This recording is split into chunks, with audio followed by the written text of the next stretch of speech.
Halo Infinite and Fable were previewed during the Xbox event, but did they really want to make you buy a new Xbox? Plus, Malone will be streaming Call of Duty Warzone, and you can talk to him while he's streaming on Twitch. And the Overwatch community is up in arms, again, over the latest Genji and Moira patches. All that and more next on The Breakdown.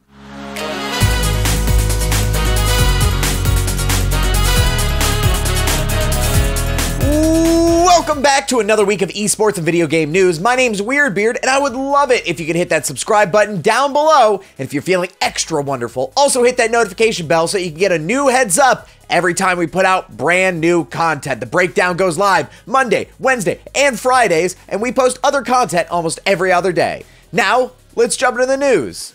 Xbox Game Showcase proves Microsoft are done with the console wars. Microsoft's strategy for the next generation is risky as hell, but could pay off. It seems very much so like they are steering into their current audience and just delivering what they think could be a winner for them. The obvious standouts from the presentation are Halo Infinite, Fable, and Forza, games that most Xbox fans are obviously well aware of. Does this mean that Xbox is wanting to cater to casual fans and have plenty of entry-level offerings for a first-time gamer? You have to admit, the Xbox presentation didn't hold a candle to Sony's offerings earlier this season. They are just in totally different weight classes at the moment.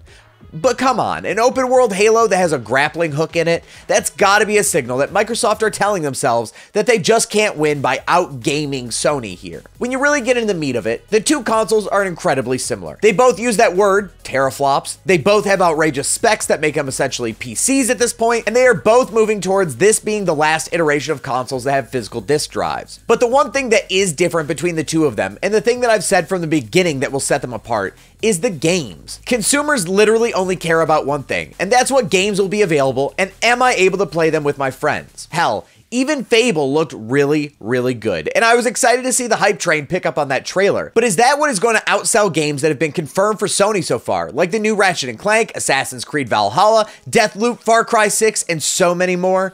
I would chalk this presentation up as a solid B-. It wasn't perfect, but wasn't an absolute disappointment like the first time they tried to do it. I don't think they hurt themselves with it, but I don't think anybody who wasn't going to be buying an Xbox before was convinced to switch their loyalties from Sony or, hell, even Nintendo.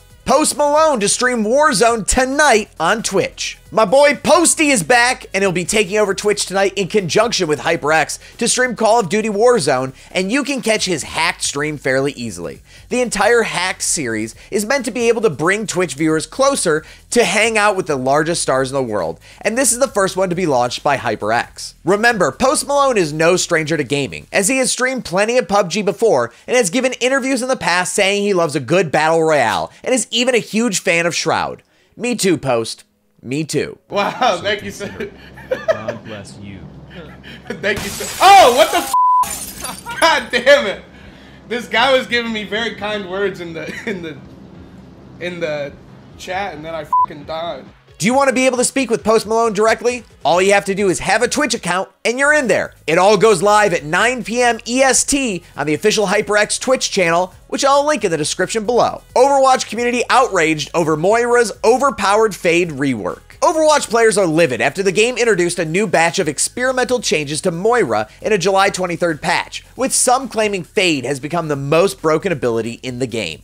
Now, I am not the resident Checkpoint XP expert on Overwatch. That's Robbie Landis and Jake Lyon on our Overwatch show, The Owl's Nest. But from my understanding, the Overwatch community being outraged over something isn't exactly new. The July 23rd patch did introduce some nerfs to Genji, who has been running wild over competitive Overwatch for the past month and change, and the community did seem excited about this. But the good community giveth, and the mad community taketh away. Because once Moira's massive overhauls to her damage orb and Fade were discovered, the oofs came out. Former Overwatch pro and Florida Mayhem content creator Samito called them the most overpowered broken mechanic in the history of the game. This makes Moira the most dominant pick in the game, he blasted, and it means that Moira is a counter to everything that exists. All right, we just ended stream.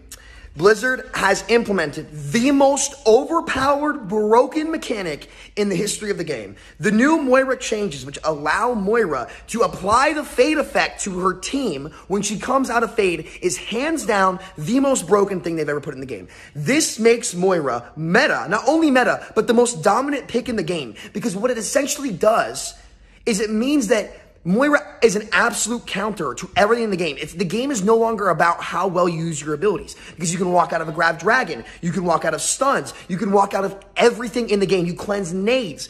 The crazy part about all of this, though, these changes weren't implemented on the competitive side of Overwatch. They were put in on the experimental part of the game, where there are no rankings and you aren't competing for a chance to move up and down in some dog and pony show. It's where developers put ideas into use that they've been experimenting with and happen all the time, so that it can be used as a testing ground for even slight numerical changes that happen in the background and most players are not even privy to.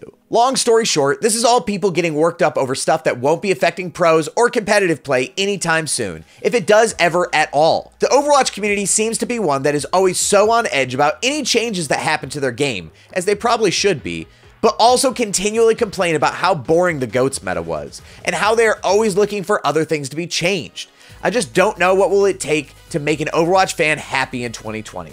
If you have any suggestions on just what it would pacify them, let me know down in the comments below. That's it for the news this week. If you are wanting more, head on over to our website at checkpointxp.com. We've got some awesome articles up over there, including one that was just published about the LCS and the showdown between Team Liquid and Cloud9. My name's Weirdbeard, and I'll see you, Space Cowboy.